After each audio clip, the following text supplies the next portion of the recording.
عبداللہ بن عمر رضی اللہ عنہما کہتے ہیں کہ رسول اللہ صلی اللہ علیہ وسلم نے فرمایا، دو عادتیں ایسی ہیں جنہیں جو بھی مسلمان پابندی اور پختگی سے اپنائے رہے گا وہ جنت میں جائے گا۔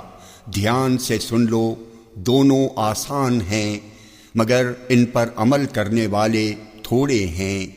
ہر نماز کے بعد 10 بار اللہ کی تسبیح کرے، سبحان اللہ کہے، 10 بار حمد بیان کرے، الحمدللہ کہے، اور 10 بار اللہ کی بڑائی بیان کرے، اللہ اکبر کہے۔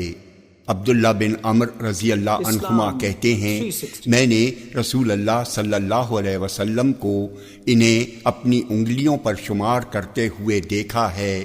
آپ نے فرمایا، یہ تو زبان سے گننے میں 150 ہوئے، لیکن یہ 10 گنا بڑھ کر میزان میں 1500 ہو جائیں گے۔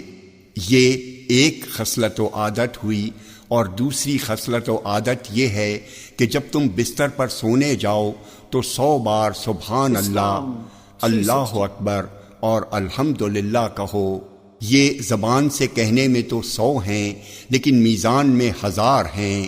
اب بتاؤ کون ہے تم میں جو دن و رات 2500 گناہ کرتا ہو؟ لوگوں نے کہا، ہم اسے ہمیشہ اور پابندی کے ساتھ کیوں نہیں کر سکیں گے؟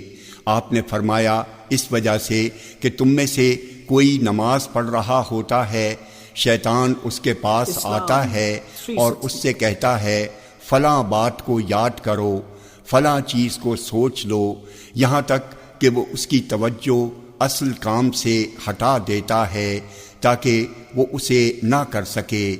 ایسے ہی آدمی اپنے بستر پر ہوتا ہے اور شیطان آ کر اسے تھپکیاں دے کر سلاتا رہتا ہے یہاں تک کہ وہ بغیر تسبیحات پڑھے سو جاتا ہے۔